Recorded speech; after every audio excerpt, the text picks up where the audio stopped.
మాది ఏలూరు సొంతూరు. ఊర్లో ఏ చర్చో నేను చెప్పను. ఓ పెద్ద చర్చికి వెళ్ళాను, చాలా పెద్ద చర్చ్ అది. ఆ చర్చిలో ఇదివరకు 2-3 సార్లు వాక్యం చెప్పాను. అయితే మళ్ళీ వాక్యం చెప్పడానికి వెళ్ళి కొంచెం గ్యాప్ ఉంది, 7 సంవత్సరాలు ఎంత గ్యాప్ వచ్చింది. 7 సంవత్సరాల తర్వాత వాక్యం చెప్పడానికి వెళ్ళాను. వెళ్తే ఈ ప్రసంగం చేసే ఈ పుల్పిట్ అంటారు కదా, చర్చికి ఈ పక్కన ఉండేది ఆ పక్కకి వెళ్ళింది. పాలరాతితో చేసింది అనమాట. దాని మీద బైబిల్ పెట్టుకొని చెప్తారు, చుట్టూ చక్కగా ఉంటుంది, అద్భుతంగా. నేను మామూలుగా చర్చిలోకి ఎంటర్ అవ్వగానే ఇలా చూస్తే అక్కడ పులిపిటి కనబడతలా. ఏమైందిరా బాబు అంటే ఇటే పొంది. నేను వాక్యం చెప్పేసి వచ్చాను, నాకెందుకు చెప్పేసి వచ్చా. వచ్చిన తర్వాత మా అన్నే ఆ చర్చి కమిటీ మెంబర్. అర్థమైందా?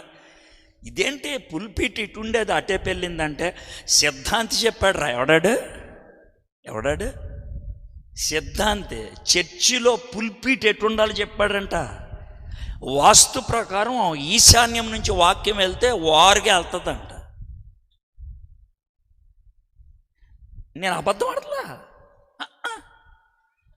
మీరు పర్సనల్గా వచ్చి అడిగితే చర్చి పేరు కూడా చెప్తాను. నేను పబ్లిక్గా చెప్తే బాగోదని చెప్పట్లేదు, అంతే. అర్థమైందా? సిద్ధాంతిని అడిగి మార్చేశారంటండి. వీళ్ళు ఏమంటారండి, మీరు చాలామంది ఇల్లు కట్టుకునేటప్పుడు వాస్తు ఫాలో అవుతారా? సార్ చెప్పాడు సార్, ఆడు తాపి మేస్త్రి బాత్రూమ్ ఇటే ఉండాలన్నాడు సార్. ఆడు చెప్పాడు సార్ వాస్తు ప్రకారం. ఈ పాస్టర్లు కొంతమంది ఉంటారు, దిక్కుమాల పాస్టర్లు. మనకు కూడా ఉంది సార్ వాస్తు అంటాడు. ఆడు ఎవడు చెప్పాడో, ఎక్కడుందో వాస్తు నాకు తెలియదు. వాస్తు అంటే ఏంటో తెలుసా మీకు? అసలు చిన్నగా సులభంగా నేనేం కించిపరిచి మాటలో ఉన్న విషయం చెప్తాను. మనకు 4 దిక్కులు ఉంటాయి, తూర్పు, పడమర, ఉత్తర, దక్షిణం. ఈ 4 దిక్కులతో పాటు ఇంకో 4 దిక్కులు ఉంటాయి మధ్యలో, ఈశాన్యం, నైరుతి, ఆగ్నేయం, ఇలా మొత్తం 8 దిక్కులు. అయితే వాస్తు చెప్పేది ఏంటంటే ఒక్కో దిక్కుకి ఒక దేవుడు ఉంటాడంట. ఒక్కో దిక్కుకి ఒక్కో దేవుడు.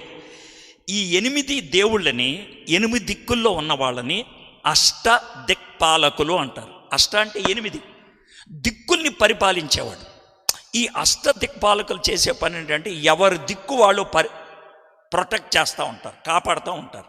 అయితే ఈ 8 మంది దిక్పాలకులకి ఒక్కొక్కరికి ఒక్కో డిపార్ట్మెంట్, ఒక్కొక్కళ్ళు ఒక్కో డిపార్ట్మెంట్. అగ్నిదేవుడు ఉన్నాడు అనుకోండి, ఆయన దేవుడు. గంగ నీటికి దేవుడు. అలాగే ఒక్కొక్కళ్ళు ఒక్కో దేవుడు.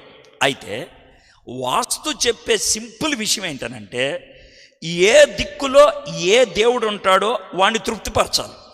ఏ దిక్కులో ఏ దేవుడు ఉంటాడో వాడిని తృప్తిపరచాలి. ఉదాహరణకి ఇది అగ్నిదేవుడి దిక్కు అనుకుందాం. ఇది అర్థమైందా? ఇదే అగ్నిదేవుడు. అయితే అగ్నిదేవుడి దిక్కు అయితే ఇటు నుంచో నేను వంట చేయాలి, ఆడికి నా మొహం చూపించాలి. నేను సైడ్ చూపించినా, నా ముడ్డి చూపించినా ఆడు కోపం వస్తుంది. అప్పుడు నాకు వచ్చే జబ్బు ఏంటంటే కడుపు మంట. మనం దాన్ని గ్యాస్ అనుకుంటాం. లేదు, ఆయనకు వచ్చింది. సిద్ధాంతి దగ్గరికి వెళ్తే ఆయన కిచెన్ మార్చేస్తే మన కడుపు నొప్పి తగ్గిపోద్ది అంటాడు. అదే ఆయన చెప్పేది. అయితే సార్ మీరు వాస్తు నమ్ముతారంటే ఒకే ఒక మాట చెప్తాను, వాస్తు నమ్మే అంత దమ్ము లేదు నాకు. నాకున్న ఒక్క దేవుడిని తృప్తిపరచలేక చేస్తున్నాను నేను. 8 మందిని ఏం చేస్తాను నేను? ఒక్కడు చెప్పింది వేయట్లేదు నేను. 8 మంది చెప్పింది నేను ఏం చేస్తాను? చేయగలనా? కాబట్టి నాకు అంత దమ్ము లేదమ్మా. అమ్మో అంత లేదు.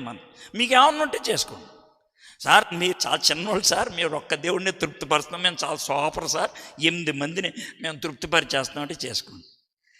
ఇవన్నీ క్రైస్తవులు చేసేవే.